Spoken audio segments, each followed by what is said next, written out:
बिस्मिल्लाहिर्रहमानिर्रहीम, अस्सलाम वालेकुम, वेलकम बैक टू क्यूएम। और क्यूएम का भी कौन सा वाला पार्ट, इंतहाई important part which is about probability.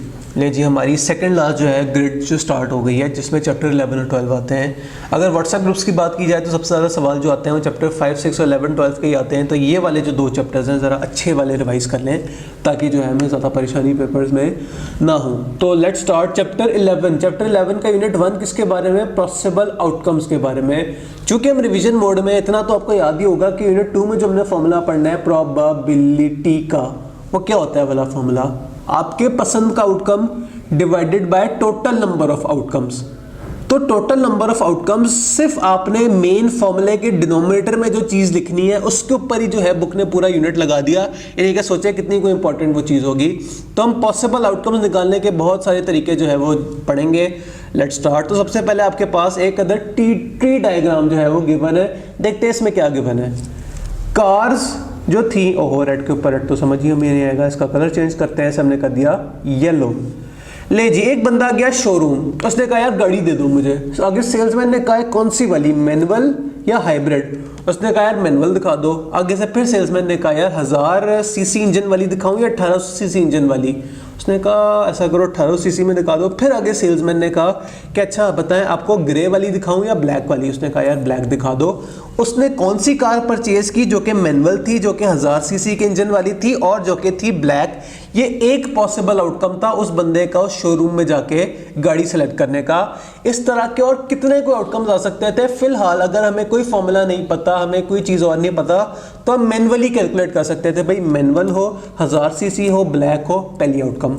Manual हो, 1000 सीसी हो, ग्रे हो, दूसरा आउटकम। मैनुअल हो, 1800 सीसी हो, ब्लैक हो, तीसरा आउटकम। और मैनुअल हो, 1000 सीसी हो, ग्रे हो, चौथा आउटकम। और इसे आप डबल कर दें, शुरू में आप हाइब्रिड लगा दें, तो आपके पास 8 टोटल तरह की आउटकम्स आ गई। लेकिन इसमें तो हमारा टाइम ज़ाया हुआ है। इतना हमारे पास कहाँ टाइम होगा कि हम बैठ के उंगलियों पे गिने कि पहला आउटकम, दूसरा आउटकम, तीसरा आउटकम। तो इसके लिए हमें बुक ने कोई शॉर्टकट भी बताया होगा। क्या बताया है? That is counting principle. Book कहती है कि जितने तरह के आपके पास ऑप्शंस हैं ना, हर स्टेज पे उन्हें मल्टीप्लाई करते चले जाओ। कीपिंग दिस इन माइंड हम गए वापस पिछले पेज पे। क्या चल रहा है? पहला ऑप्शन, कितने तरह के ऑप्शंस अवेलेबल है? या तो मैनुअल गाड़ी ले लो या तो हाइब्रिड गाड़ी ले लो। नहीं कि दो ऑप्शंस हैं। मल्टीप्लाई बाय, दूसरा ऑप्शन क्या है? या तो 1000 सीसी ले लो या तो 1800 सीसी ले लो, मल्टीप्लाई बाय 2। फिर तीसरा ऑप्शन क्या है? या तो ब्लैक गाड़ी ले लो या तो ग्रे गाड़ी ले लो। फिर हमने 2 से मल्टीप्लाई किया, आंसर क्या आया? 2 2 जा 4, 4 2 जा 8। हमने कहा 8 टोटल पॉसिबल आउटकम्स हैं। क्या हमने उंगलियों पे भी 8 नहीं गिनी थी?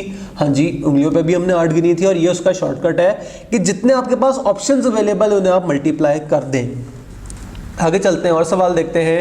एक खातून के पास 10 जूते हैं, 10 तरह के और 12 तरह के ड्रेसेस हैं। कितने तरह के उनके पास जो है वो कपड़ों के ऑप्शंस हैं? तो अगर ये हम उंगलियों पे गिनने बैठ गए फिर तो समझिए हम अगले कोई 2 दिन तक इधर ही हैं। हम क्या करेंगे? शूज नंबर 1, ड्रेस नंबर 1 पहला outcome, shoes number 1, dress number 2 दूसरा आउटकम। तो भाई इतना टाइम हमारे पास कोई नहीं है। काउंटिंग प्रिंसिपल हमसे क्या बताता है? ऑप्शंस को मल्टीप्लाई कर दो। पहले केस में जब उन्होंने कपड़े पहने थे उनके पास कितने ऑप्शन थे? 12। फिर उनके पास जो जूते उन्होंने पहने थे उनके पास कितने ऑप्शंस थे? 10। मल्टीप्लाई किया, 120 तरह के उनके पास टोटल कपड़ों के कॉम्बिनेशन जो थे वो अवेलेबल थे। नेक्स्ट, फिर एक शोरूम का सवाल आ गया। आपसे कहा गया है कि बॉडी टाइप ऑप्शंस 3 है। एक बंदा शोरूम में गया, उसने कहा गाड़ी दिखाओ। अगर सेलमैन ने कहा कौन सी बॉडी टाइप में, सिडैन में, हैचबैक में या सॉफ्ट टॉप में? उसने कहा यार सिडैन दिखा दो।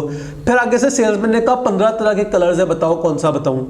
तो 15 तरह के ऑप्शंस आ गए। फिर 3 तरह के लेदर है, 3 तरह के इंजन है। कितनी तरह के आउटकम्स अवेलेबल है? अब यहाँ इतना ऑप्शंस हम उंगलियों पे नहीं गिन सकते।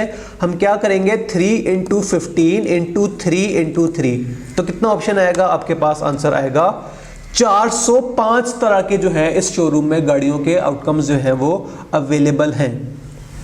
नेक्स्ट कॉन्सेप्ट, अगर एक से ज्यादा तरह के आउटकम्स आ सकते हैं तो इस केस में आपने क्या करना है? आपने एक तरह की प्रोबेबिलिटीज निकालनी है और उसमें दूसरी तरह की प्रोबेबिलिटीज को ऐड कर देना है। शायद मैंने ज़बानी थोड़ी सी अजीब सी बात कर दी, एक एग्जांपल से होपफुली आपका कॉन्सेप्ट जो है वो ज़्यादा बेहतर हो जाएगा। एक मैडम थी, उनके पास एक बास्केट में 6 तरह के फ्लावर्स अवेलेबल थे। किस तरह से? 2 रेड, 2 वाइट, 2 पिंक। ऐसा करे, बता दे कि कितने नंबर ऑफ आउटकम्स हैं कि वो 1 फूल उठाएंगी या 2 फूल उठाएंगी। तो पहले देख लेते हैं 1 फूल उठाने के कितने तरह के आउटकम्स हैं। अभी पता लग जाता है। उन्होंने कोई सा 1 फूल उठाना है, तो या तो वो रेड उठाएंगी, या तो वो व्हाइट उठाएंगी, या तो वो पिंक उठाएंगी। टोटल कितने आ गए? 3 प्लस अगर उन्होंने 2 तरह के फूल उठाए तो कितने तरह के आउटकम्स हैं। तो अगर हम उंगलियों पे गिने या बोर्ड पे लिख के करें, क्या आपके पास होंगे आउटकम्स? या तो दोनों रेड, या तो दोनों वाइट, या तो दोनों पिंक, या पहला रेड दूसरा पिंक, पहला रेड दूसरा वाइट, या तो जो है पहला वाइट दूसरा पिंक, या तो पहला वाइट दूसरा रेड। तो ये कितने तरह के ऑप्शन हो गए आपके? टोटल 9 तरह के ऑप्शंस बनेंगे 3 into 3 करके। पहले फूल में कितने तरह के ऑप्शंस थे? जो है रेड, पिंक और वाइट। और दूसरे ऑप्शन में कितने तरह के ऑप्शंस हैं आपके पास? दोबारा से 3। तो 3 3s are 9।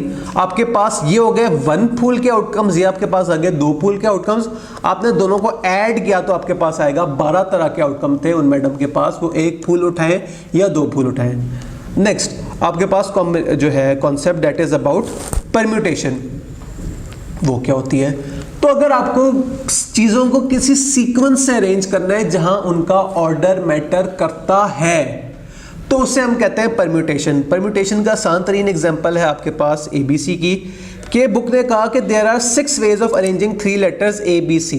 अच्छा, अगर हम जबानी देखें तो हम क्या देख सकते हैं? हाँ जी, ABC, ACB, उसके बाद BCA, BAC, फिर CBA और फाइनली CAB। 6 तरह के आपके पास अवेलेबल थे आउटकम्स। लेकिन अगर इतना हमारे पास टाइम ना होता, कोई शॉर्टकट हमें चाहिए हो, तो हम क्या करेंगे? उसके लिए हमारे पास फॉर्मूला गिवन है परम्यूटेशन का। 1 मिनट, ये रेज नहीं हो रहा, हो गया। अच्छा जी, क्या हमारे पास फॉर्मूला गिवन है n फैक्टोरियल। अपने कैलकुलेटर पे देखिए फैक्टोरियल का साइन किधर आ रहा है? इस तरह का एक साइन होगा एक्सक्लेमेशन मार्क वाला, तो इसे हम प्यार से कहते हैं फैक्टोरियल। तो अब अपने कैलकुलेटर पे अगर लिखेंगे 3 फैक्टोरियल, यानी कि 3 तरह के डिजिट्स है ना आपके पास, A, B और C, तो 3 फैक्टोरियल लिखेंगे, आपके पास लिखा आएगा 6। तो that is the shortcut. Next, how many ways 5 ornaments can be arrange on a shelf. Calculator पे लिखे 5 फैक्टोरियल, देखें क्या आंसर आता है। तो आपके पास आ जाएगा 120। मजीद कंटिन्यू करते हैं। कादर साहब की 4 बहनें, उन्हें हर सैटरडे कॉल करती है। कैलकुलेटर पे लिखें 4 factorial. How many ways 8 objects can be arrange. Calculator पे लिखें 8 फैक्टोरियल। फिर आया अगला कॉन्सेप्ट। ऐसा करें, बता दें वो परम्यूटेशन जहां जो आपके आइटम्स हैं कुछ आइडेंटिकल हैं या रिपीटेड हैं। अच्छा, अब क्या होगा? फॉर्मूले में थोड़ा सा चेंज आएगा। आप लिखेंगे n factorial divided bye x factorial. x कौन है? वो ऑब्जेक्ट्स जो कि एक से ज़्यादा दफ़ा आ रहे हैं, यानी कि रिपीट हो रहे हैं। लाइक फॉर एग्जांपल, कितनी दफ़ा हम अरेंज कर सकते हैं ABB? तो टोटल आपके पास आइटम्स कितने हैं? 3 फैक्टोरियल डिवाइडेड बाय कितने आइटम्स रिपीट हो रहे हैं? 2 आइटम्स रिपीट हो रहे हैं, 3 factorial divided bye 2 factorial. Next, कितनी तरह से 6 ऑब्जेक्ट्स अरेंज किए जा सकते हैं? 3 आइडेंटिकल, आप लिखेंगे 6 factorial divided by 3 factorial. Next, how many letters Pakistan can be arrange. भाई पाकिस्तान में टोटल कितने लेटर्स हैं? 1 2 3 4 5 6 7 8। 8 फैक्टोरियल डिवाइडेड बाय कितने जो है वो रिपीट हो रहे हैं? तो P 1 दफ़ा है, A 2 दफ़ा है। 2 फैक्टोरियल, दोबारा देख लें, कोई और तो 2 दफ़ा नहीं है। K 1 दफ़ा है, I 1 दफ़ा है, STA जो है N वो 1 दफ़ा ही है। तो 8 factorial divided bye 2 factorial. Next, थोड़ा सा इसे अब फास्ट गो थ्रू करते हैं। इस तरह के हमने सवाल देख लिए, काफ़ी आगे चलें। नेक्स्ट, आपके पास अगली कॉम्प्लिकेशन आती है परम्यूटेशन में, permutation of size R from n items. अच्छा, क्या मतलब? यानी कि अगर आपके पास स्पेस जो है वो लिमिटेड है तो क्या करें? तो अगर आपके पास स्पेस लिमिटेड है, लाइक फॉर पहला जो आपके पास सवाल है दैट इज लाइब्रेरियन साहब के पास 9 तरह की बुक्स अवेलेबल हैं, उसमें से उन्होंने कोई सी जो है वो 3 अरेंज करनी है। आप कैलकुलेटर पे क्या लिखेंगे? 9 factorial divided bye 9 minus 3 factorial. इसे आप 9 फैक्टोरियल डिवाइडेड बाय 6 फैक्टोरियल भी कह सकते हैं। तो आप कैलकुलेटर पे ये लिखेंगे तो आपके पास आ जाएगा आंसर 504। इसे कैलकुलेटर पे सॉल्व करने का एक दूसरा तरीका भी होता है। आप लिखें कैलकुलेटर पे 9 और आपके कैलकुलेटर पे एक बटन होगा इस तरह का NPR। तो ये वाला जब आप यूज करेंगे कैलकुलेटर पे ऑप्शन, आपके कैलकुलेटर पे लिखा जाएगा 9p3, इस तरह से भी आपका आंसर आ सकता है। नेक्स्ट सवाल क्या है, 10 बॉल्स थी, कोई सी 3 बॉल्स जो हमने उठानी है रैंडमली एंड नॉट रिप्लेस। ये नॉट रिप्लेस वाली बात माइंड में रखिएगा, दोबारा भी अभी आएगी। तो बताएं कितनी दफा जो है वो हम अरेंज कर सकते हैं। तो क्या लिखेंगे कैलकुलेटर पे, 10p3, आंसर आएगा 720। नेक्स्ट, 6 दोस्त सिनेमा गए, 4 ने साथ बैठना है, कितनी दफा साथ बैठेंगे, कैसे साथ बैठेंगे, 6p4। नेक्स्ट, विद रिप्लेसमेंट, अब चेक करें सवाल दोबारा आ गया। बैग में 10 बॉल्स हैं, कोई सी 3 बॉल्स उठानी है लेकिन रिप्लेस, पहले वाले सवाल में था नॉट रिप्लेस्ड, अब यहां लिखा है रिप्लेस। तो जहां रिप्लेसमेंट की बात हो रही है तो परम्यूटेशन वाला फॉर्मूला नहीं लगाते हैं, काउंटिंग प्रिंसिपल यूज करते हैं, मल्टीप्लाई करते चले जाते हैं कि कितने तरह के आउटकम्स हैं। तो पहले नंबर पे जो आपने बॉल उठाई, कितने ऑप्शंस थे आपके पास, 10, मल्टीप्लाई बाय, अब रिप्लेसमेंट हो रही है, आपने पहली जो बॉल उठा के देखी उसे दोबारा थैले में डाल दिया, तो आपके पास दोबारा जब आप थैले में हाथ डालेंगे कितनी बॉल्स होंगी, दोबारा से 10 होंगी। और फिर जो आप हरकत तीसरी दफा करेंगे, कितनी बॉल्स अवेलेबल हैं, तो 10 × 10 × 10 आपके पास आएगा 1000 तरह के आउटकम्स हैं। पिछले पेज पे ये सवाल हमने किया था, आंसर आया था 720, यहाँ आंसर आ रहा है 1000। क्यों डिफरेंस है, डिफरेंस है ड्यू टू रिप्लेसमेंट और नॉन रिप्लेसमेंट। आप जो है वो आइटम देख के दोबारा सेलेक्ट उसे कर सके या ना कर सके, इससे जो है वो फर्क पड़ता है आंसर पे। नेक्स्ट, मिलिट्री कोड बनाना है, 4 कोई से नंबर होने चाहिए और 1 से लेके 50 तक आपके पास सिंबल्स अवेलेबल हैं। क्या आप लिखेंगे, 50 × 50 × 50 × 50, इससे आपका जो है वो आंसर आएगा, यानी कि 6.25 मिलियन तरह के टोटल आउटकम्स अवेलेबल हैं। अगला कॉन्सेप्ट इज अबाउट कॉम्बिनेशंस। अच्छा, वो क्या होता है, तो परम्यूटेशन की तरह की चीज़ होती है, लेकिन यहाँ ऑर्डर जो है वो मैटर नहीं करता। लाइक अगर एग्जांपल की तो हम बात करें तो ABC के केस में हमने कहा था कि ABC अलग चीज़ है, BCA अलग चीज़ है, CAB अलग चीज़ है, लेकिन कॉम्बिनेशन कहता है यार सीक्वेंस मैटर नहीं करता, तीनों में एक दफ़ा A आ रहा है, एक दफ़ा B आ रहा है, एक दफ़ा C आ रहा है, मेरी नज़र में लोग बराबर हैं। तो कॉम्बिनेशन में ये फर्क होता है। कॉम्बिनेशन का क्या फॉर्मूला है, n factorial divide by x factorial into n minus x factorial. और दोबारा से इसको कैलकुलेटर पे भी करने का तरीका है कि आप कैलकुलेटर पे लिखें NCX। n कौन है, total number of item, x कौन है, वो नंबर जो अपने जो है सेलेक्ट करने हैं आइटम्स। लाइक फॉर एग्जांपल 1 से लेकर 10 तक बॉल्स थी, कितनी बॉल्स है हमारे पास, 10 फैक्टोरियल डिवाइडेड बाय कितनी जो आपने सेलेक्ट करनी है, 3 सेलेक्ट करनी है। अब कॉम्बिनेशन का सवाल है, परम्यूटेशन का नहीं है। यहाँ कहीं लिखा होगा order does not matter, check करें, ऑर्डर डज नॉट मैटर। आप क्या लिखेंगे, 3 फैक्टोरियल इनटू 7 फैक्टोरियल, इससे जो है वो आपका आंसर आएगा। और एक और सवाल देख लेते हैं, हॉकी टीम में 15 खिलाड़ी हैं, कोच ने कहा कि रैंडमली सिलेक्ट होंगे, क्या पॉसिबल है 11 जो है टीम प्लेयर सेलेक्ट करने की। आप लिखेंगे 15 factorial divide by 11 factorial into 4 factorial. अब हमें यहाँ से ये हिंट कैसे मिला कि परम्यूटेशन का सवाल था कि कॉम्बिनेशन का। तो भाई टीम कंपोजिशन की बात हो रही है ना, आपकी टीम में जो है वो 11 कोई से प्लेयर सेलेक्ट हो जाए। अब प्लेयर नंबर 1 मैं हूं या प्लेयर नंबर 2 मैं हूं या प्लेयर नंबर 3 मैं हूं, क्या फर्क पड़ता है, टीम में मैं हूं या ना हूं, दैट मैटर्स। तो परम्यूटेशन के केस में अगर ऑर्डर मैटर करता तो हम परम्यूटेशन का लगाते हैं, लेकिन यहाँ टीम कंपोजिशन की बात हो रही है, हमें ये देखना है कि कौन से 11 बंदे टीम में अवेलेबल हैं। हमने ये नहीं देखना कि पहले नंबर पे कौन सा आ रहा है, दूसरे नंबर पे कौन सा आ रहा है। तो इसलिए हमने कॉम्बिनेशन का फॉर्मूला लगाया, order does not matter in combination. Next, 5 बंदे सेलेक्ट करने हैं 10 की क्लास में से, और कितनी जो हमारे पास सीटें अवेलेबल हैं, 5 बंदे सेलेक्ट करने हैं 10 में से। अब इस सवाल में एक हल्का सा ट्विस्ट है, 1 must be the head boy. बताएं कितने कॉम्बिनेशंस हैं। तो 10 में से एक तो सेलेक्ट हो गया पहले ही, 9 आपके पास हो गया टोटल, और आपके पास सीटें कितनी बची, 5 अवेलेबल थी, जिसमें से एक जो है वो हेड बॉय खा गया। पीछे कितनी बची, 4 फैक्टोरियल इंटू 5 फैक्टोरियल। इस तरह आप कहेंगे तो आपके पास आ जाएगा कॉम्बिनेशन का आंसर। नेक्स्ट एमसीक्यूज है, एमसीक्यूज के लिए हमने चैप्टर 11 की एक अलग से क्लास रखी है, तो फॉरवर्ड चलते हैं। नेक्स्ट आपके पास है unit 2 which is about probability. Just 1 minute pause कीजिएगा, मैं जरा एक काम से आया। हाँ जी, पानी शानी मैंने पी लिया, होपफुली अब आपको मेरी आवाज़ पहले से बेहतर लग रही होगी।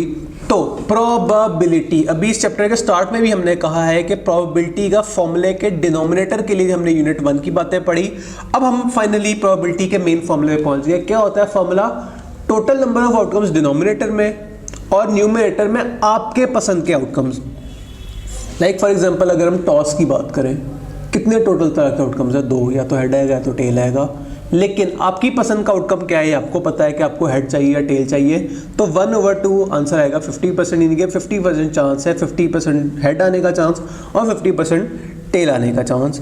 नेक्स्ट आपके पास इस पेज पे क्या गिवन है, आपके पास एक अदर टेबल गिवन है जिस पे आपको गिवन है कि प्रोबेबिलिटी को एज अ टेबल भी बताया जा सकता है कि अगर टोटल डेली सेल्स 0 होने कितने चांसेस हैं, 20%। कैसे आप करेंगे, टोटल डिवाइडेड बाय उस कॉलम की जो है प्रोबेबिलिटी, तो आपके पास आ जाएगा परसेंटेज के 20% चांस है इस कॉलम के, 30% चांस है इस कॉलम के। आगे हम इस तरह का एक सवाल भी देखेंगे। नेक्स्ट आसान तरीन आपके पास जो है वो एग्जांपल्स हैं। कॉइन टॉस किया, कितने तरह के आउटकम्स है, 1/2 यानी कि 50%। डाइस रोल किया तो 6 आने के चांसेस कितने, टोटल आउटकम्स कितने थे, 6। 6 आने के आउटकम्स कितने, 1/6। Next probability of rolling an even number, total outcomes कितने हैं, 6। इवन नंबर आने के कितने आउटकम है, या तो 2 आ जाए, या तो 4 आ जाए, या तो 6 आ जाए, यानी कि 3/6 यानी कि 50%। और एक बॉक्स में 10 तरह के पेन्स हैं, बता दे ब्लू पेन आने के क्या चांसेस है, टोटल आउटकम्स कितनी है, 10। आपके पसंद की आउटकम यानी कि ब्लू कितनी है, 4, तो 4/10 यानी कि 40%।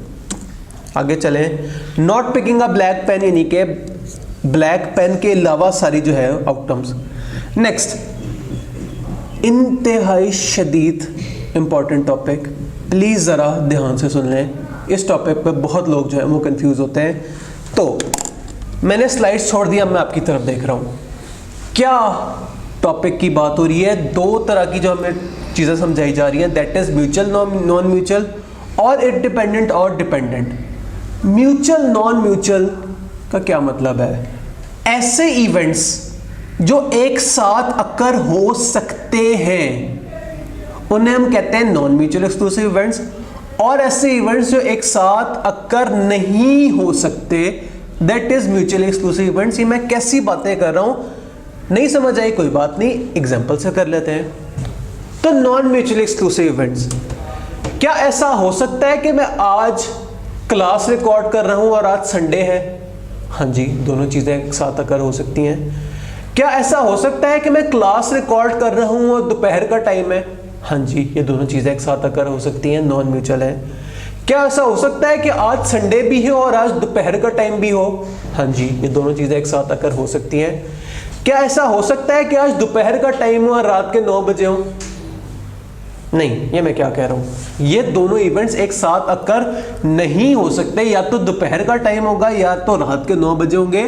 तो ये होपफुली आपको थीम समझ आ रहा है, ऐसे इवेंट्स जो एक साथ हो सकते हैं या ऐसे इवेंट्स जो एक साथ नहीं हो सकते। लाइक फॉर एग्जांपल मैं कहूं कि आज दिसंबर है और आज फरवरी की 26 तारीख है, कैसे हो सकता है ऐसे? या तो आज दिसंबर है या तो आज फरवरी, ये दोनों इवेंट्स एक साथ एग्जिस्ट नहीं कर सकते।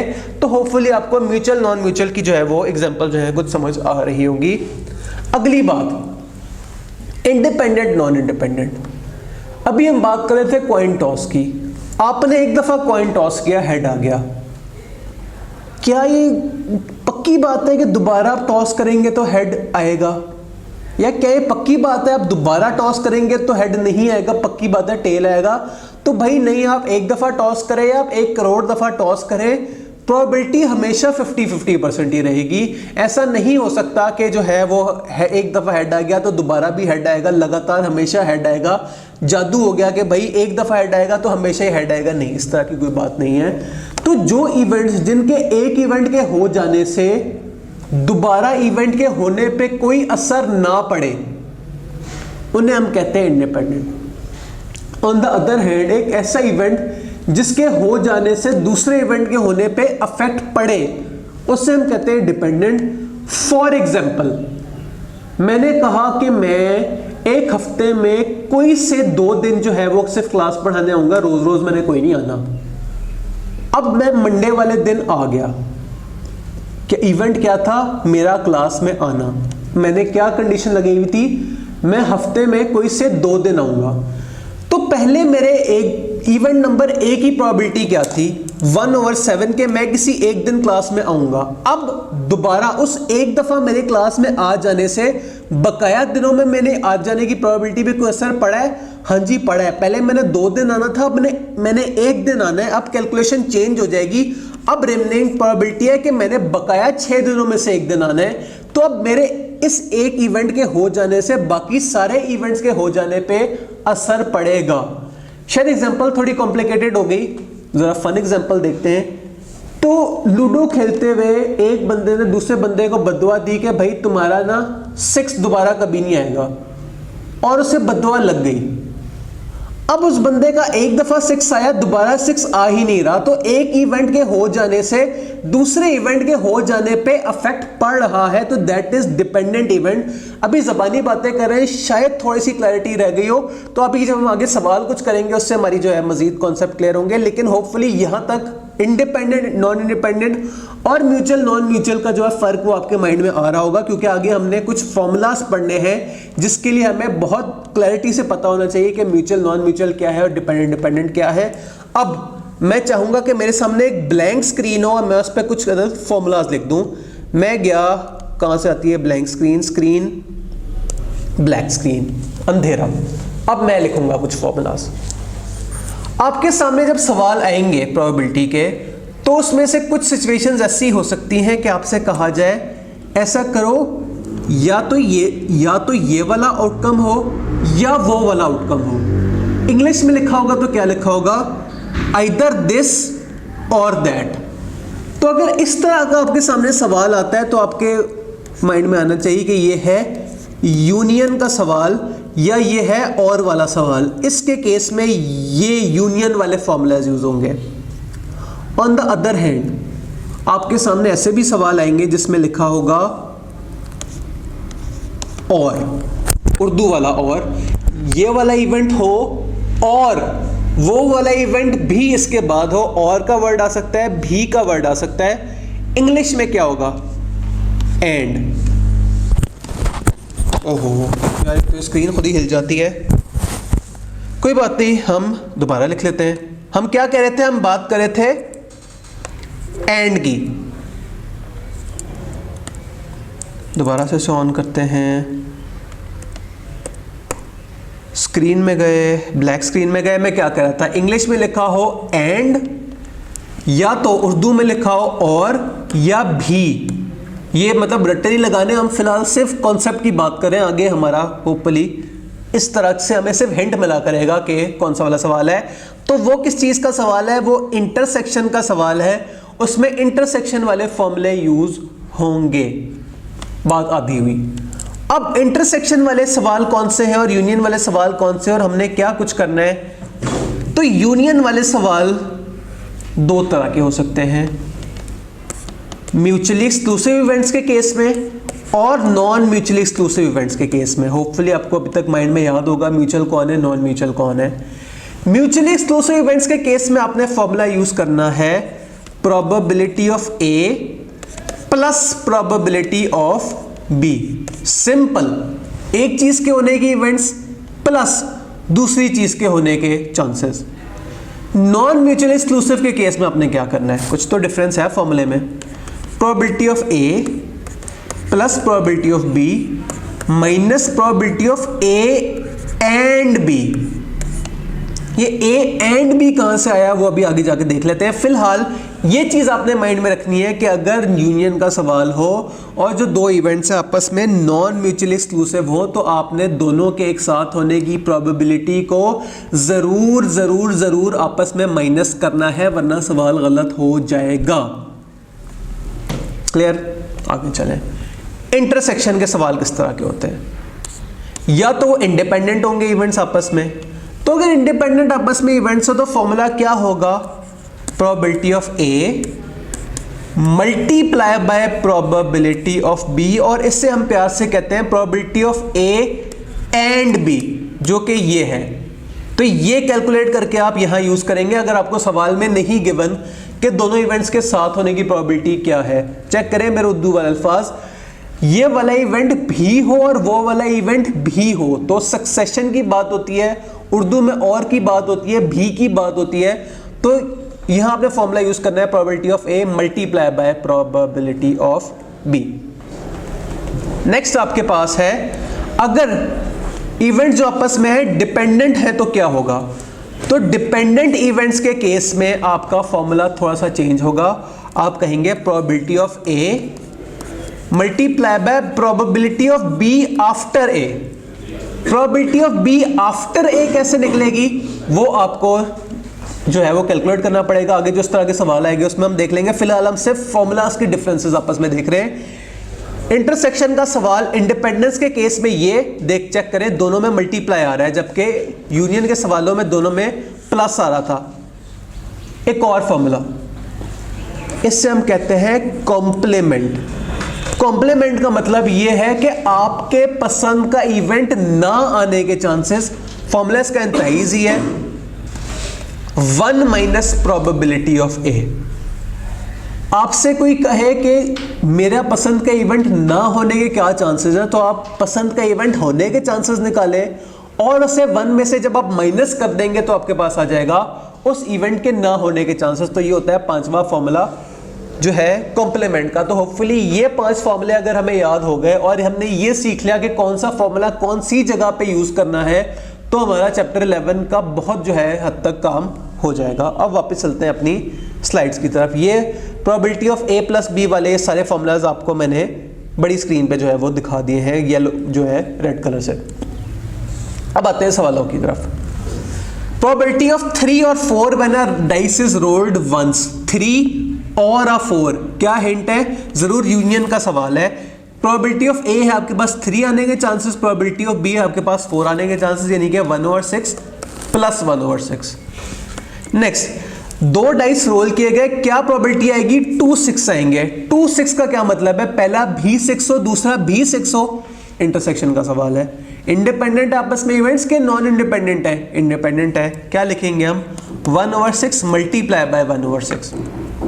Next, probability of selecting a jack और अ क्वीन। हमेशा जब मैं टॉपिक कराता हूँ जो है ऑडियंस में से कोई एक ना एक आदमी कहता है कि हमें तो पता ही नहीं कार्ड्स क्या होते हैं, तो एक दफ़ा कार्ड्स का गो थ्रू भी कर लेते हैं। एक डेक में 52 कार्ड्स होते हैं, 13 कार्ड्स के 4 सेट्स होते हैं, 2 सेट्स ब्लैक होते हैं, 2 सेट्स रेड होते हैं और हर सेट में एक किंग होता है, एक जैक होता है, क्वीन होती है और 1 से लेके 10 तक जो है वो नंबर होते हैं। कीपिंग दैट इन माइंड आगे चलते हैं। Probability of selecting a jack और अ क्वीन, सवाल में वर्ड और यूज हुआ है, यूनियन का सवाल है। अगली बात, म्यूचुअली एक्सक्लूसिव इवेंट्स है कि नॉन म्यूचुअली एक्सक्लूसिव इवेंट्स हैं, तो ये दोनों इवेंट्स आपस में म्यूचुअली एक्सक्लूसिव है, या तो जैक होगा या तो क्वीन होगी। क्या फॉर्मूला होगा, जैक की प्रोबेबिलिटी प्लस क्वीन की प्रोबेबिलिटी, यानी कि 4/52 plus 4/52 should be your answer. Next, selecting a club और a spade from a card of 52। Club मैंने कहा 4 तरह की जो है वो सूट्स होते हैं, एक का नाम होता है क्लब, एक का नाम होता है स्पेड्स। क्लब्स का चांस क्या है 13/52 प्लस स्पेड्स का चांस क्या है 13/52, तो 26/52 यानी कि 50% जो है वो आपके पास आंसर है। Next, probability of selecting S और अ हार्ट। एस और अ हार्ट, एस और हार्ट कैसा हो सकता है, कार्ड एस पी और हार्ट पी हो। हाँ, ये नॉन म्यूचुअल एक्सक्लूसिव इवेंट्स हैं। तो प्रोबेबिलिटी ऑफ एस आने कितने चांसेस है, टोटल 4 एसेस अवेलेबल हैं डेक में, प्लस हार्ट्स कितने अवेलेबल हैं 13/52, माइनस इस बात के चांसेस के कार्ड हार्ट भी हो और एस भी हो, तो भाई एक ही ऐसा कार्ड होता है जो हार्ट और एस दोनों हो, -1/52। नेक्स्ट, 2 डाइस आर रोल्ड, एक रेड और एक ब्लू। इस बात की प्रोबेबिलिटी बता दें कि रेड या ब्लू पे जो है वो डाइस ऐसा आएगा। 1 मिनट में से एयरप्लेन मोड पे लगा लूं, ले जी लग गया। 2 डाइस आर रोल्ड। अच्छा, probability of rolling a 6 on red और ब्लू डिवाइस और ब्लू डाइस। अब हम चाहते हैं क्या है, या इस पे ब्लू आ जाए या उस पे ब्लू आ जाए। क्या हम करेंगे, क्या ये म्यूचुअली एक्सक्लूसिव इवेंट्स है, क्या ऐसा हो सकता है दोनों पे जो है वो रेड 6 आ जाए, तो ऐसा हो सकता है। तो पहले वाले डाइस पे 6 आने के चांसेस 1/6 प्लस दूसरे वाले डाइस पे 6 आने के चांसेस 1/6 माइनस दोनों डाइसेस पे आने के चांसेस क्या है 1/6 मल्टीप्लाई बाय 1/6। मल्टीप्लाई हमने क्यों किया, क्योंकि हम देखना चाहते थे कि वो कौन सा आउटकम है कि दोनों के दोनों डाइस पे 6 आ रहा है, तो हमें भी वाली सिचुएशन आ गई। हम चाहते थे पहले पे भी 6 है, दूसरे पे भी 6 है, तो हमने मल्टीप्लाई किया, तो this will be the answer. Next, ये डेली सेल्स वाला सवाल है। क्या प्रोबेबिलिटी है कि सेल्स 2 से ज्यादा होंगी? तो 2 से ज्यादा, ये प्लस ये, यानी कि 25% chance. Probability of daily sales being at least 1, at least 1 का क्या मतलब है? एक से ज्यादा। तो प्रोबेबिलिटी ऑफ 0 निकालने, उसका कॉम्प्लीमेंट लेने, यानी कि 80% चांस है कि एटलीस्ट 1 सेल तो हो ही जाएगी। नेक्स्ट, इस बात की प्रोबेबिलिटी कि 2 दिन में जो सेल्स है वो मिला के 6 हो। तो 3 तरह के ऐसे आउटकम्स है, या तो पहले दिन 4 अगले दिन 2, या तो पहले दिन 2 अगले दिन 4, या तो दोनों दिन 3-3 करके। तो इन तीनों प्रोबेबिलिटीज को हमने मल्टीप्लाई करके ऐड किया, हमारे पास आंसर आ गया। नेक्स्ट, 2 बंदों का एक्सीडेंट हुआ, एक के बचने के चांसेस 30% है, दूसरे के 60% है। बताएं क्या प्रोबेबिलिटी है both of them will survive? पहला भी सर्वाइव करे, दूसरा भी सर्वाइव करे। सवाल ये होगा इंटरसेक्शन का। अगली बात, क्या दोनों इवेंट्स इंडिपेंडेंट हैं? क्या सवाल में इस तरह की कोई बात गिवन है कि एक जिंदा बच गया तो दूसरा कंफर्म बात है मर जाएगा? नहीं, अगर इस तरह की कोई बात नहीं गिवन तो जरूर जो दोनों चीजें आपस में इंडिपेंडेंट है, यानी कि हम दोनों को मल्टीप्लाई करेंगे, यानी कि 3 6 18, यानी कि 0.18 आंसर आएगा। 0.18 यानी कि 18%। 3 डाइस रोल्ड, क्या प्रोबेबिलिटी है कि एटलीस्ट एक 6 तो आ ही जाएगा? तो अब इसका लंबा रूट तो ये होगा कि हम एक दफा 6 आने की प्रोबेबिलिटी निकालें, फिर 2 दफा, फिर 3 दफा। क्यों ना हम 0 दफा 6 आने की प्रोबेबिलिटी निकालें, उसे 1 में से माइनस कर दें। तो 0 दफा 6 आने की क्या प्रोबेबिलिटी है? पहला डाइस हमने रोल किया, हम चाहते हैं 1 ना आए, यानी कि 5/6। दूसरा डाइल हमने रोल किया, हम चाहते हैं 1 ना आए, दोबारा से 5/6। तीसरा डाइस हमने रोल किया, हम चाहते हैं 6 ना आए, यानी कि 5 आउटकम्स हैं, या तो 1 आ जाए, 2 आ जाए, 3 आ जाए, 4 आ जाए, 5 आ जाए। तो ये हमारे पास आ गया 125 ओवर जो है 6 का क्यूब जो होता है 256। अब ये आपके पास चांसेस है एटलीस्ट एक दफा भी 6 ना आने के। इसे जब आप 1 में से माइनस करेंगे, आपके पास प्रोबेबिलिटी आ जाएगी एटलीस्ट 1 दफा आने के, जो कि आपके पास गिवन आ गई 42.13, 216। नेक्स्ट, आपके पास एक प्रोसेस था, उसमें से जो आइटम्स थे वो गुजर के फॉर्मेशन होते थे। 3 प्रोसेसेस थे। अब टाइम हमारे पास कम है, डायरेक्ट इसका टेबल देख लेते हैं। तो उसने इस तरह से गुजरना है कि पहले उस आइटम की फॉर्मेशन होगी, फिर उस आइटम की ट्रिमिंग होगी, फिर उस आइटम की पॉलिश होगी। तो बता दें एक आइटम की एच पे पॉलिश के क्या चांसेस है, हमें ये से पता लग रहा है 2/3। एक item either trim on F और जी, यूनियन का सवाल है, म्यूचुअली एक्सक्लूसिव है, नॉन म्यूचुअली एक्सक्लूसिव है? नॉन म्यूचुअल एक्सक्लूसिव है भाई, या तो उसकी ट्रिमिंग एफ पे होगी या जी पे होगी, दोनों पे नहीं हो सकती। तो trimming of F plus trimming of G आपके पास आ जाएगा इसका आंसर। नेक्स्ट, आइदर ए और बी पे ट्रिम हो एंड पॉलिश्ड ऑन एच। अब ये 2 सवालों का कंबाइन किया गया है। पहले तो हमने प्रोबेबिलिटी ए और बी कैलकुलेट करनी है, यानी कि दिस प्लस दिस, और फिर से मल्टीप्लाई कर देना है प्रोबेबिलिटी ऑफ एच की, यानी कि मल्टीप्लाई बाय 2/3।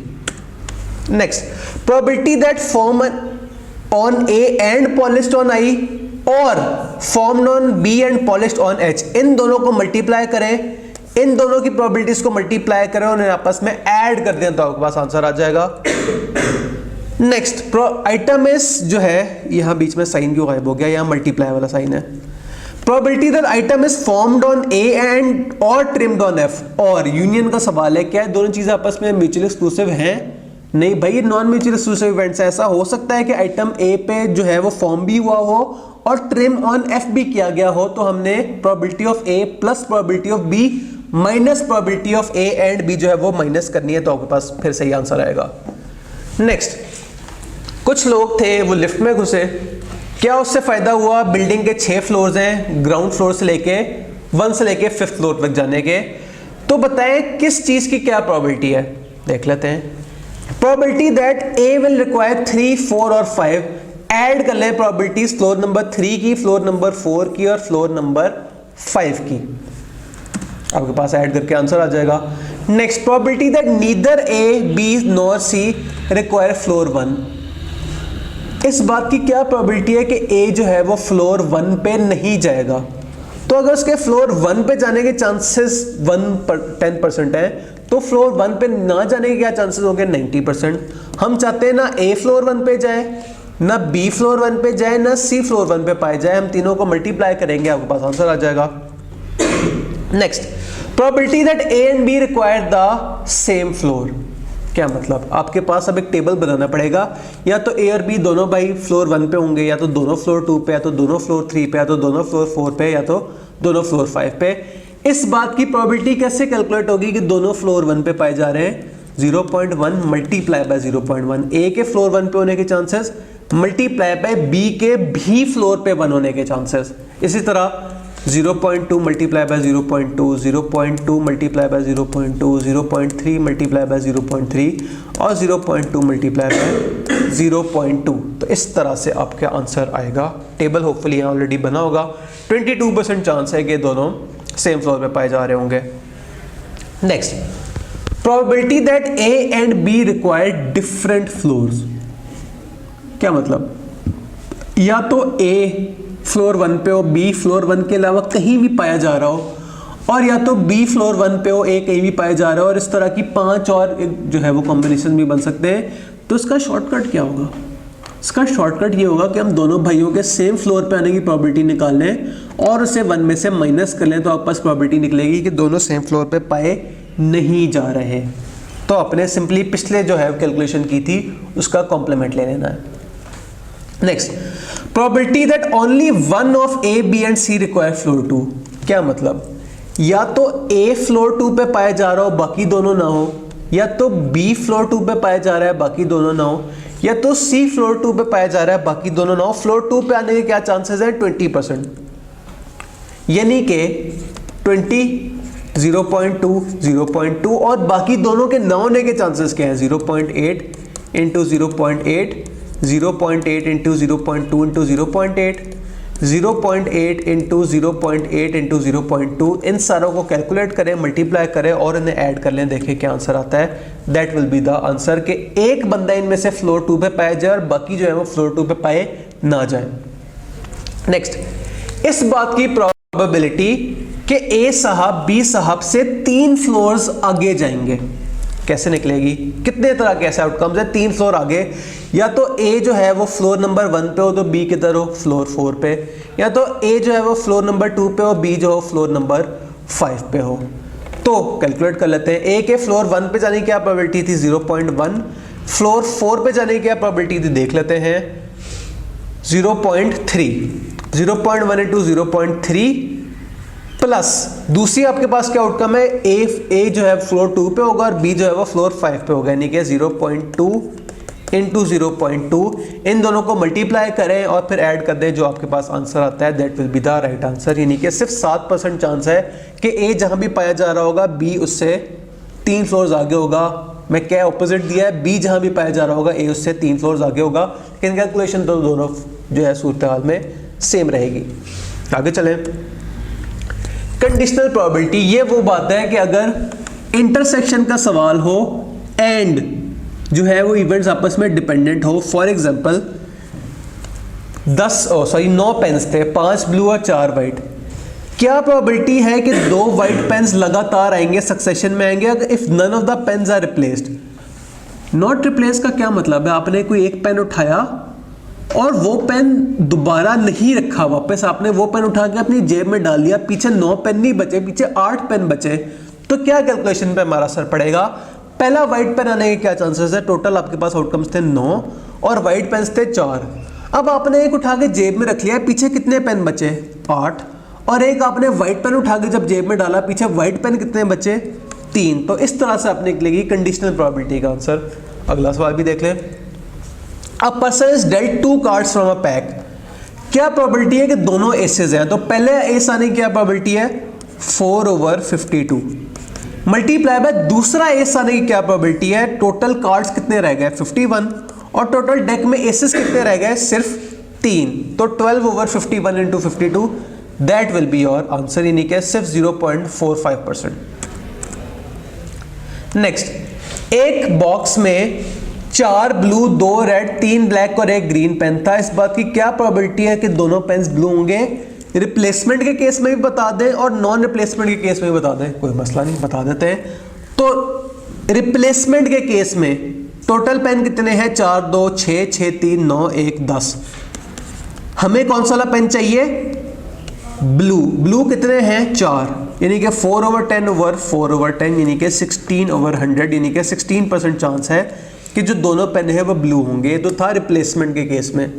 अगर रिप्लेसमेंट नहीं हो रही हुई तो क्या तरीक़ेकार होगा, आपके पास होगा 4/10 मल्टीप्लाई बाय 3/9। 3/9 क्यों, एक तो टोटल पेन में से भी एक पेन कम हो गया और ब्लू पेनों में से भी एक पेन कम हो गया। आपका आंसर आएगा 12/90, जो भी परसेंटेज में आता है वो आप कैलकुलेटर से देख लें। तो ये था हमारे पास सेकंड लास्ट सवाल। फिर हमारे पास एक कॉम्प्रिहेंसिव सवाल है। इस डाटा को जरा गौर से देख लें, हम बार बार इस पेज पे वापस आ रहे होंगे। क्या हमारे पास डाटा गिवन है? पहले तो हमारे पास दो कॉलम्स मेन जो गिवन है, मेल का अलग फीमेल का अलग, और मेल कॉलम्स में भी दो कॉलम्स हैं, अंडर 18 अलग ओवर 18 अलग, और फीमेल्स में अंडर 18 अलग ओवर 18 अलग। अच्छा, अब करना क्या है इस डाटे का? आगे बहुत सारे सवाल इस डाटे से आ रहे हैं और वो सारे हमने बारी बारी सॉल्व करने हैं। तो सबसे पहला, इन वन पर्टिकुलर वीक एक बंदे का हमने प्राइस बॉन्ड निकालना है। तो बताएं इस बात के क्या चांसेस है कि जो विनर है वो मेल होगा? तो टोटल कितने बंदे हैं? 250। मेल कितने बंदे हैं? 80 जो है 18 साल से ऊपर, 10 जो है 18 साल से कम। हम कहेंगे 90/250 चांस है कि वो बंदा जो है वो मेल होगा। नेक्स्ट, इस बात के चांसेस बता दें कि वो जूनियर स्टाफ का मेंबर होगा। अच्छा, जूनियर स्टाफ, टोटल बंदे हमारे पास कितने हैं? टोटल जो है लोग 250। जूनियर स्टाफ कितना है ये चेक करें। जूनियर स्टाफ तो कितने हमारे पास जूनियर स्टाफ मेंबर्स हैं? 30/250। Next, female member of the staff होगा। टोटल अब हमारे पास कितनी अवेलेबल है? 250। फीमेल्स कितनी है? 40 + 120 यानी कि 160। अच्छा, इसे रेज करते हैं। अगला सवाल क्या है? फ्रॉम द मेंटेनेंस और production department since events are mutually exclusive. लो जी, उसने हिंट दे दिया कि म्यूचुअली एक्सक्लूसिव है। तो इस हिंट से हमारा क्या फायदा हुआ? हमें इतना पता चल गया कि हमने कुछ माइनस नहीं करना। अच्छा, मेंटेनेंस डिपार्टमेंट में कितने बंदे हैं? 20 यानी कि 20/250 प्लस प्रोडक्शन डिपार्टमेंट में कितने लोग हैं? 100 यानी कि 100/250 यानी कि 120/250। इस पार्ट का सवाल, मेल हो या ट्रांसपोर्ट वर्कर हो, म्यूचुअल एक्सक्लूसिव या नॉन म्यूचुअल एक्सक्लूसिव? ये दोनों इवेंट्स आपस में नॉन म्यूचुअल एक्सक्लूसिव है। ऐसा हो सकता है कि मेल भी हो और ड्राइवर भी हो। तो मेल के चांसेस कितने मेल बंदे थे अब आपके पास? 90/250 प्लस जो है वो ट्रांसपोर्टर होने के कितने परसेंट चांसेस हैं? 40/250 माइनस इस बात के चांसेस के मेल भी हो और ट्रांसपोर्ट वर्कर भी हो। तो हमारे पास सवाल में ही गिवन है कि ऐसे 36 लोग हैं जो कि मेल भी हैं और ट्रांसपोर्ट वर्कर भी हैं, माइनस 36/250 आप करेंगे तो आपके पास आंसर आ जाएगा मेल और ट्रांसपोर्ट वर्कर का। नेक्स्ट, अब आपने एक के बजाय दो जो बंदे हैं वो सिलेक्ट करने हैं। क्या करना है? इस बात की प्रोबेबिलिटी निकाल दें कि कोई से दो जो है वो एम्प्लॉइज को आपने सेलेक्ट करना है और दोनों फीमेल्स हो। अब यहाँ में हिंट ये नहीं गिवन कि रिप्लेसमेंट हो रही है या नहीं हो रही, लेकिन कॉमन सेंस जिंदाबाद, हमें पता है कि रिप्लेसमेंट नहीं हो रही। आपने एक बंदे को सिलेक्ट कर लिया लंदन भेजने के लिए टूर पे, तो उस बंदे को आप दोबारा तो नहीं भेज सकते। वो तो बंदा आपने उठा के साइड पे रख लिया, उसको आप दोबारा नहीं सिलेक्ट कर सकते। पीछे रह जाने वाले तमाम इवेंट्स की, तमाम जो है वर्कर्स की आने के चांसेस जो है वो डिस्टर्ब हो गए। तो हम कहेंगे कि डिपेंडेंट इवेंट्स है, आपस में इंटरसेक्शन का सवाल है और डिपेंडेंस वाला हमने फॉर्मूला लगाना है। तो क्या करेंगे? डबल अगर हमें फीमेल्स चाहिए तो हम कहेंगे कि टोटल कितने अवेलेबल थे? 250 और फीमेल्स कितनी थी हमारे पास? 120 + 40 160 मल्टीप्लाई बाय, अब एक जो है वो फीमेल सेलेक्ट होगी, पीछे कितने रह गए? 249 टोटल और 159 खवातीन। नेक्स्ट, इस बात की प्रोबेबिलिटी कि बोथ आर प्रोडक्शन वर्कर्स, कितने थे टोटल हमारे पास लोग? 250, प्रोडक्शन वर्कर्स कितने थे? 100। तो मल्टीप्लाई से किससे करें? 99/249। नेक्स्ट, इस पेज वाले सारे सवाल हो गए। अब अगले पेज पे भी कुछ है। One is male under 18 and other is a female 18 and over. Okay, एक हमें चाहिए 18 साल से कम का मेल और एक हमें चाहिए 18 साल से ऊपर की फीमेल। अब इसमें कितने तरह के आउटकम्स हो सकते हैं? या तो पहला बंदा मेल होगा और दूसरी बंदी फीमेल होगी, या तो पहली फीमेल होगी दूसरा मेल होगा। दोनों हमने इवेंट्स आपस में कैलकुलेट करके ऐड कर देने हैं। तो पहले मेल और फिर फीमेल के क्या चांसेस हैं? और ऊपर से मेल अंडर 18 की बात हो रही है, तो 250 में से मेल अंडर 18 कितने हैं हमारे पास? सिर्फ 10 मल्टीप्लाई बाय टोटल लोग कितने रह गए 249 और फीमेल्स ओवर 18 कितनी रह गई 120 प्लस या तो ऐसा भी हो सकता है ना पहले फीमेल सेलेक्ट हो जाए तो 250 ओवर 120 ओवर 250 मल्टीप्लाई बाय अब टोटल मेल कितने रह गए 18 साल से कम 10 लेकिन टोटल वर्कर्स कितने रह गए एक कम हो गया 249। तो ये था इस सवाल को करने की ट्रिक। नेक्स्ट इस पेज पे दो और सवाल है। अब सवाल की वर्डिंग थोड़ी सी चेंज हुई है, देखें क्या चेंज हुआ। अब पार्ट सी में हमने 3 यंग एम्प्लॉइज सेलेक्ट करने हैं। अब हम टोटल जो एम्प्लॉइज है उसमें से सिलेक्शन नहीं कर रहे, सिर्फ यंग एम्प्लॉइज में से कर रहे हैं, 18 साल से कम वाले में चूज कर रहे हैं। ऐसा करें प्रोबेबिलिटी बता दें तीनों के मेल होने की, तीनों की फीमेल होने की और ओनली 1 मेल होने की। देख लेते हैं ये तीनों भी। तो अब हमारा टोटल जो है वो 250 नहीं रहा, अब वो हमारा टोटल है वो कम हो गया। कितना कम हो गया? अंडर 18 वाले कितने टोटल सिर्फ 50 लोग हैं अंडर 18। इसे रेस करते हैं। तो पहला आउटकम क्या था कि तीनों मेल की प्रोबेबिलिटी बता दो। तो 50 में से मेल है 10 multiply by 9 over 49 multiply by 8 over 48। इससे आपके पास निकलेगी तीनों मेल की चांसेस, तीनों फीमेल के चांसेस कैसे निकलेंगे? 50 टोटल फीमेल्स कितनी थी 40 multiply by 39 over 49 multiply by 38 over 48। ये तो हो गए पहले दोनों। एक तीसरा सवाल भी है, वो क्या कह रहा है? वो ये कह रहा है कि सिर्फ एक मेल हो। ओहो, वो कैसे कैलकुलेट होगा देख लेते हैं। या तो पहला वाला मेल हो बाकी दोनों फीमेल्स हो, या पहला फीमेल हो दूसरा मेल हो तीसरी फीमेल हो, या तो दोनों फीमेल्स हो तीसरा मेल हो। इन तीनों को हमने प्रोबेबिलिटीज को कैलकुलेट करके ऐड कर लेना है। तो इसके क्या चांसेस हैं? 10 ओवर 50 मल्टीप्लाई बाय 40 ओवर जो है 49 मल्टीप्लाई बाय 39 ओवर 48 प्लस दूसरा वाला मेल है। तो पहली फीमेल यानी कि 40 ओवर 50 मल्टीप्लाई बाय मेल कितने हमारे पास 10 बंदे टोटल कितने रह गए 49 मल्टीप्लाई बाय कितनी फीमेल्स रह गई 39 प्लस तीसरी आउटकम ये वाली, पहली दोनों फीमेल्स और तीसरा मेल। टोटल बंदे से 50 फिर 49 फिर 48 तीनों आपस में मल्टीप्लाई होंगे।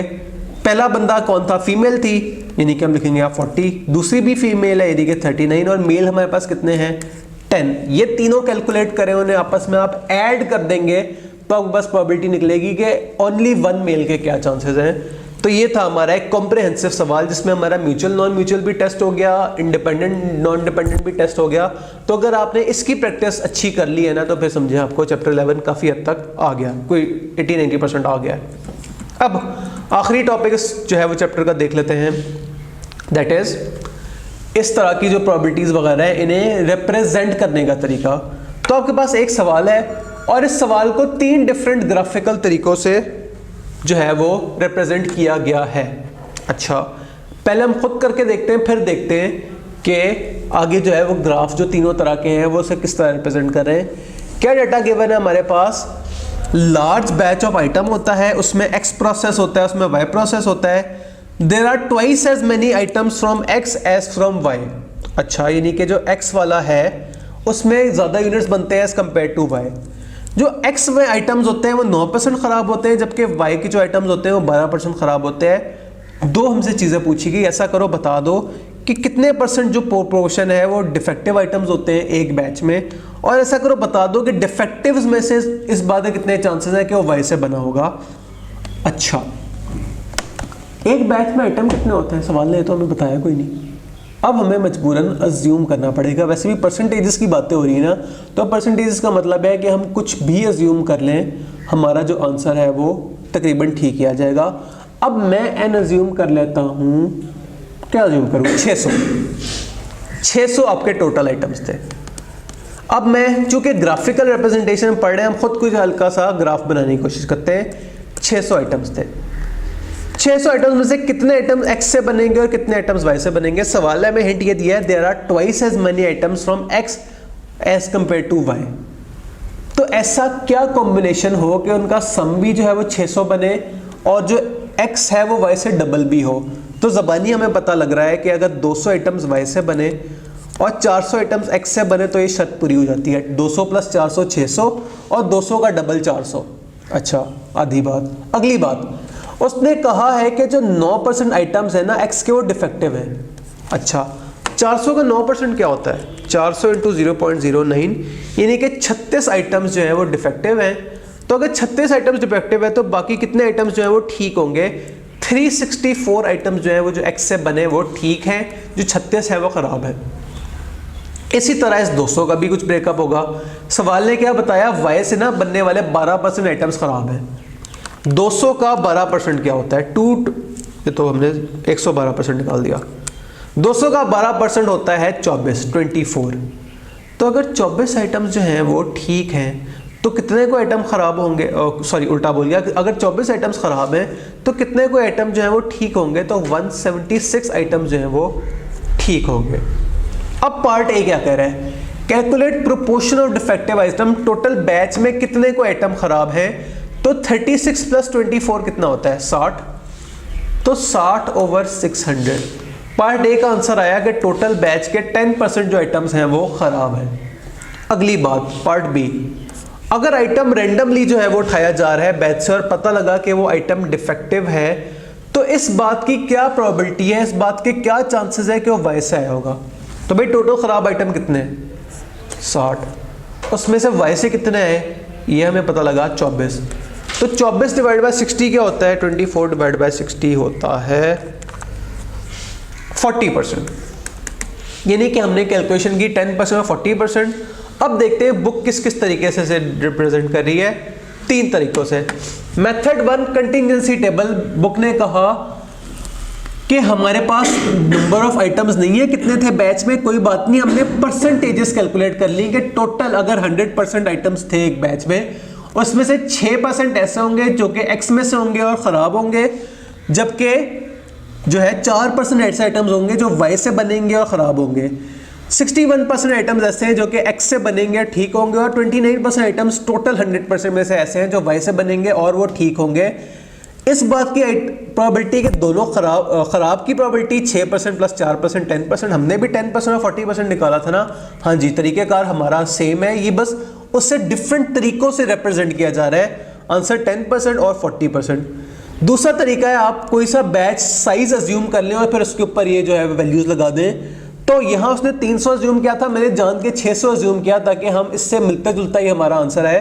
तो हम 600 के अलावा कुछ और भी कर लेते तो आंसर यही आता, लेकिन तब आंसर थोड़ा पॉइंट्स में आता। तो 600 चूँकि एग्जैक्टली 300 का डबल है, इसलिए हमारा जो आंसर है वो ज़रा राउंडिंग ऑफ के बगैर ही आ गया, सीधा आ गया। आंसर अभी क्या है? आंसर अभी भी ए का 10% है और बी का 40%। और एक तीसरे तरह का आउटकम जो कि हमने चेक करे, हमारा जो तरीक़ेकार था वो मेथड 2 और 3 का हाइब्रिड था। शेप ये वाली थी और हरकत ये वाली थी कि हमने नंबर ऑफ आइटम अज्यूम कर लिए। सेम यही वाली चीज़ है, यही वाली परसेंटेज है, चेक करें 6%, 61%, 6%, 61%। लेकिन यहाँ आपको टेबल के बजाय इस तरह की जो है वो डायग्राम में दिखाया जा रहा है। आंसर अभी भी 10% है और 40% है। तो ये था हमारा चैप्टर नंबर 11 का थ्योरी पोर्शन। नेक्स्ट पेज पे आपके पास जरूर एमसीक्यूज होंगे। तो नेक्स्ट हमने जो यूनिट है, नेक्स्ट जो हमने सेशन रखा है वो चैप्टर 11 की प्रैक्टिस पे रखा है। चैप्टर 11 अच्छा खासा जो है वो हैवी जो है क्या कहते हैं चैप्टर है। ऐसा कहते हैं थोड़ी सी प्रैक्टिस और कर लेते हैं, हमारे पास टाइम है। तो मैं सबसे पहले गया यूनिट 1 पे। यूनिट 1 में लेट्स सी कितना कोई होमवर्क है। तो हमें नजर आए यूनिट 1 में काफ़ी सारे सवाल हैं जिसमें ज़्यादातर जो है वो होमवर्क हैं। होमवर्क वाला भी देख लेते हैं। If an experiment consist of rolling a dice and then flipping a coin, number of outcomes बता दें। Number of outcomes, rolling a dice करें, कितने तरह के आउटकम्स हैं? 6 multiply by flipping a coin, कितने तरह के आउटकम्स हैं? 2। तो 6 2s are 12। क्या 12 को ऑप्शन है? हाँ जी, ये रहा। अरेंजमेंट ऑफ सम और all of the items on a shelf without considering. Order जहां मैटर नहीं करता वो कॉम्बिनेशन होता है या परम्यूटेशन? वो कॉम्बिनेशन होता है। Next, if 10p3 is equal to 720 then 10c3 is equal to what?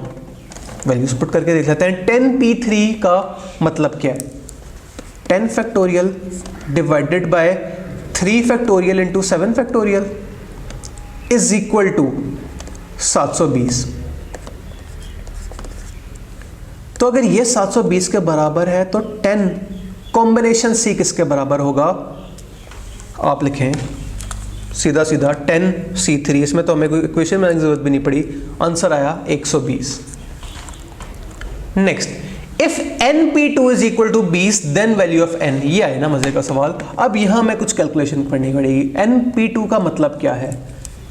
n कोई फैक्टोरियल था divided by n factorial into minus something minus 2, n minus 2 का फैक्टोरियल किसके ये बराबर है? 20 के। अब आसान तरीन तरीका इसका ये है कि आप तीनों जो है वो वैल्यूज पुट करके देख लें। चेक करें 10p2 क्या होता है? 90।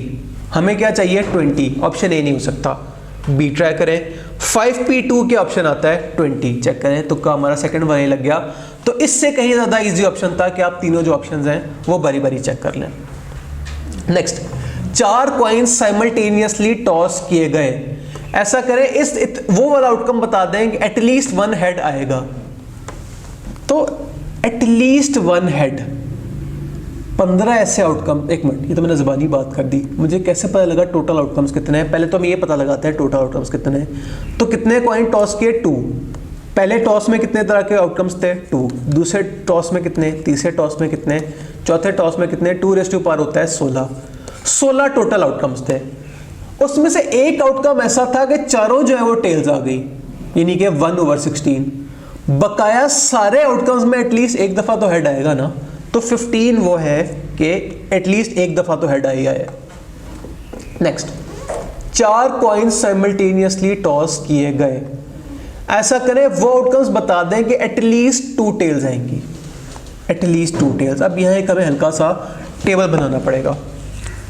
16 आउटकम्स टोटल है, एक आउटकम ऐसी कि चारों हेड्स आ गए, एक आउटकम ऐसी कि चारों टेल्स आ गई।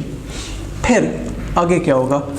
4 आउटकम्स ऐसी कि एक हेड और 3 टेल्स आएंगे। भला कैसे? या तो पहला वाला हेड, या तो दूसरा वाला हेड, या तो तीसरा वाला हेड, या तो चौथा वाला हेड, बाकी सारी टेल्स।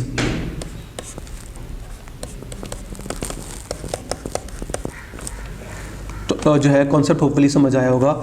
एक हेड 3 टेल्स आने के 4 तरह के ऑप्शंस अवेलेबल है। इसी तरह 4 ऑप्शंस अवेलेबल है एक टेल और 3 हेड के।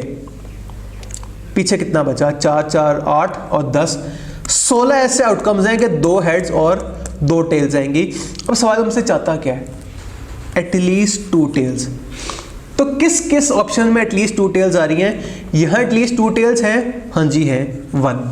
यहां एटलीस्ट 2 टेल्स हैं, हाँ जी है +4। यहां एटलीस्ट 2 टेल्स हैं, नहीं, यहाँ 2 नहीं है, 1 है, इससे हम काउंट नहीं करेंगे। और क्या यहां जो है वो 2 टेल्स हैं? यस। तो 10 + 4 + 1 कितना आ गया आपके पास? आपके पास आ गया 15। तो क्या 15 का ऑप्शन है? नहीं, सॉरी, यहाँ कुछ गड़बड़ हुई है। इसका जो ये 10 नहीं है, 6 है। मैं भी कहूँ कैसे इतना ऑप्शन आ गया। 4 + 6 + 1 होता है 11। क्या 11 कोई ऑप्शन है? तो 11 ऐसे आउटकम्स हैं जहाँ एटलीस्ट जो है 2 टेल्स आ रही हैं। 11 is the right answer. Next, if 5CR = 10 then R = what? Once again मैं आपको यही हिंट शॉर्टकट दूंगा कि R की तीनों वैल्यूज पुट कर देख लें। 5C2 क्या होता है? 10। तुक्का लग गया, 2 is the right answer. Next, from a deck of 52 cards 2 cards are drawn in succession. ऐसा करें सिंपल स्पेस के एलिमेंट्स बता दें। तो सिंपल स्पेस के नंबर जो आपके पास आउटकम्स अवेलेबल हो, तो 52 × 51। चूंकि सक्सेशन की बात की जा रही है, कार्ड उठा के आपने जेब में रख लिया होगा, तो दूसरा कार्ड्स पीछे कितने बचे हैं? 51 कार्ड्स। तो 52 × 51 जो भी होता है, आप चलो कर ही लेते हैं। 52 × 51 होता है 2652। ले जी, 2652 is the right answer. Next, if 1 coin is tossed 7 times, number of possible outcomes would be। 7 दफा हमने करना है टॉस। 2⁻7 कर लें, या 2 को 7 दफा मल्टीप्लाई कर दें। 2 × 2 × 2 × 2, कैलकुलेटर बोला 128। 128 is the right answer. Next, एक कॉइन 2 दफा टॉस किया गया, यानी कि 2 × 2 प्लस एक डाइस 1 दफा रोल किया गया, नंबर ऑफ आउटकम्स बता दें, 2 2 4 प्लस 6, 10 तरह के आउटकम्स आपके पास अवेलेबल हैं। क्लास वर्क भी कर लें, इसका कर लेते हैं। वो वाला वेरिएबल नहीं, ये तो थ्योरी मैं कोई नहीं देख रहा, थ्योरी आप लोगों ने रीडिंग करनी है और खुद से ढूंढना है। कैलकुलेशन का हमारे पास फिलहाल टाइम है। 3 कॉइन टॉस किए गए, नंबर ऑफ आउटकम्स बता दें। 3 कॉइन्स थे, कितनी तरह के आउटकम्स अवेलेबल थी? 2, तो 3 3 9 तरह के आपके पास आउटकम्स अवेलेबल हैं। नेक्स्ट 3 डाइस रोल किए गए, नंबर ऑफ आउटकम्स बता दें। 3 रेज़ टू पावर 6, 218। ले जी, यूनिट 1 की हमने कुछ प्रैक्टिस भी कर ली। अब चूंकि हमने एक क्लास चैप्टर 11 के लिए सिर्फ प्रैक्टिस के लिए रखी हुई थी, तो उसका भी हमने फ़ायदा उठाना है। तो आई थिंक यहाँ के लिए आज करते हैं ब्रेक, या एक नज़र चैप्टर 12 के भी कुछ, 11 के भी, यूनिट 2 के भी कुछ सवाल देख ही लें। लेट्स हैव अ लुक, कितने को पेजेस हैं? 1 2 3 4 5 6 7 8 9 10 11 पेजेस हैं। 2 पेज आज कर लेते हैं। तो देख लेते हैं। थ्योरी आप लोगों के हवाले में यहाँ से शुरू कर रहा हूँ। Calculation, if experiment of tossing a pair of dice is repeated over and over, जब तक जो है आउटकम्स मोर देन 7 नहीं आ जाती, सॉरी लेस देन 7 नहीं आ जाती, कितने इस तरह के आउटकम्स हैं? तो इस सवाल के लिए हमें कुछ मेहनत करनी पड़ेगी। क्या मेहनत करनी पड़ेगी? हमें एक अदर टेबल बनाना पड़ेगा। किस किस्म का टेबल बनाना पड़ेगा? हमारे पास कौन से पेज पे ज़्यादा सही जगह है? यहाँ मैं एक अदर टेबल बना रहा हूँ। 1 2 3 4 5 6 6 तरह के आउटकम्स पहले डाइस पे, और 1 2 3 4 5 6 तरह के आउटकम्स दूसरे डाइस पे। सम की बात हो रही है ना, इन सारों का सम कैलकुलेट कर लेते हैं। 1 + 1 2, 3 4 5 6 7, 3 4 5 6 7 8, 4 5 6 7 8 9, 5 6 7 8 9 10, 6 7 8 9 10 11। कितनी रोज होगी, कितने कॉलम्स हो गए? 5 रोज हो गई। तो छठी रो 7 8 9 10 11 12। गिन लें, ये 36 तरह के आउटकम्स होंगे। 6 रोज 6 कॉलम्स। अब सवाल हमसे क्या रहा है? सवाल कह रहा है कि बता दो कितनी तरह के आउटकम्स में आपका सम लेस देन 7 आएगा। देख लें, 1 2 3 4 5 6 7 8 9 10 11 12 13 14 15, 15/36 देखे कोई ऑप्शन है? तो 15/36 देखने में ऑप्शन लग तो नहीं रहा, लेकिन हम गौर से देखेंगे हमें नजर आएगा। 5 3 15, 5 12, सॉरी 3 का टेबल करना चाहिए। 3 5 15, 3 12 36। क्या 5/12 को ऑप्शन है? हाँ जी, ये रहा 5/12। नेक्स्ट सवाल भी देखने में हमें मिलते जुलते लग रहे हैं। कितनी तरह के आउटकम्स में सम एग्जैक्टली 7 आएगा? गिन लें, 1 2 3 4 5 6। 6/36 क्या कोई ऑप्शन है? तो 1/6 हमारे पास ऑप्शन होना चाहिए। 6/36 ये रहा। नेक्स्ट, एक्सपेरिमेंट में जो सम है वो मोर देन 7 है। तो हमने लेस देन 7 देख लिया, हमने एग्जैक्टली 7 देख लिया। जो बकाया अमाउंट्स हैं वो आपके पास होंगी उसकी। तो 36 में से 15 आउटकम्स थी लेस देन 7 की, और 6 आउटकम्स थी एग्जैक्टली 7 की। पीछे जो बचा वो आप कैलकुलेट कर लें। 21, 36 में 31 माइनस क्या आंसर क्या है? 15। तो 15/36 दोबारा से आ गया, यानी कि 5/12 इज द दोबारा से right answer. Next, probability of an event is 20% and probability of event B is 30%। ऐसा करें, प्रोबेबिलिटी ऑफ ए और बी बता दें, या तो ए आ जाए या तो बी आ जाए। ये इवेंट्स आपस में म्यूचुअली एक्सक्लूसिव है या म्यूचुअली एक्सक्लूसिव नहीं है? अक्लमंदी वाला सवाल। Probability of A 0.2, probability of B 0.3, दोनों को ऐड करो क्या आता है? 0.5। अगर ये इवेंट्स आपस में नॉन म्यूचुअली एक्सक्लूसिव होते हैं, इनमें से कुछ माइनस भी हो रहा होता, जो कि इस केस में नहीं हुआ, तो हम बड़े कॉन्फिडेंस से कह सकते हैं कि इवेंट्स आपस में म्यूचुअली एक्सक्लूसिव है। नेक्स्ट, एक कॉइन 14 दफा टॉस किया गया, चारों दफा हेड आने की प्रोबेबिलिटी बता दें। तो चारों दफा हेड हमने अभी थोड़ी देर पहले देखा था, पिछले मिनट में देखा था कि चारों हेड्स आने की प्रोबेबिलिटी कितनी है? 16 में से सिर्फ 1/6 चांस है कि आपके चारों हेड्स आएंगे। 1/16 को आप देख लें पॉइंट्स में क्या कहते हैं, तो 1/16 को 0.0625 कहते हैं। नेक्स्ट, जब तमाम इवेंट्स के होने के जो है बराबर चांसेस हो, हमने क्या कहते हैं, हम उन्हें इक्वली लाइकली कहते हैं। अगर दो इवेंट्स एक साथ अकर नहीं हो सकते, हम उन्हें क्या कहते हैं, हम उन्हें म्यूचुअली एक्सक्लूसिव कहते हैं।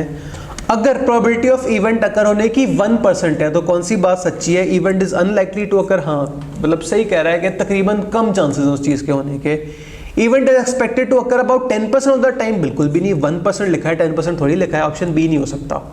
सी इवेंट कैन नॉट अकर, भी ठीक नहीं है, इवेंट्स 1% चांस है लेकिन एटलीस्ट 1% तो है। और D none of the above is भी नहीं, हमें बेस्ट ऑप्शन लग रहा है ए। नेक्स्ट, कॉइन टॉस किया 5 दफा, प्रोबेबिलिटी ऑफ, अच्छा इसका ऑप्शंस देखने के बजाय पहले कैलकुलेट करते हैं बात क्या हो रही है। प्रोबेबिलिटी ऑफ 5 हेड्स क्या होगा, 1/32। तो अगर प्रोबेबिलिटी ऑफ 5 हेड्स 1/32 है तो प्रोबेबिलिटीज ऑफ 5 टेल्स क्या होगी, वो भी 1/32 होगी। तो अब चेक करें, सारी सेम चीज़ है। 5 हेड्स की प्रोबेबिलिटी 5 टेल्स के बराबर होगी, हाँ जी होगी। 5 हेड्स की प्रोबेबिलिटी 5 टेल्स के बराबर होगी, जाहिर सी बात है, अगर 0 टेल्स आएंगी तो 5 हेड्स आएंगे, एक ही बात है। 5 heads is equal to probability of 0 tails, हाँ जी एक ही बात है। तो हम कहेंगे ऑल ऑफ दीज, ऊपर वाली सारी बातें जो है वो बराबर है, 1/32 के बराबर है। तो आई थिंक आज के लिए इतना काफ़ी है, बाकी ये 10 पेजेस हमने कल के लिए छोड़ दिए। कल की वीडियो में मिलते हैं, तब तक के लिए अल्लाह हाफ़िज़।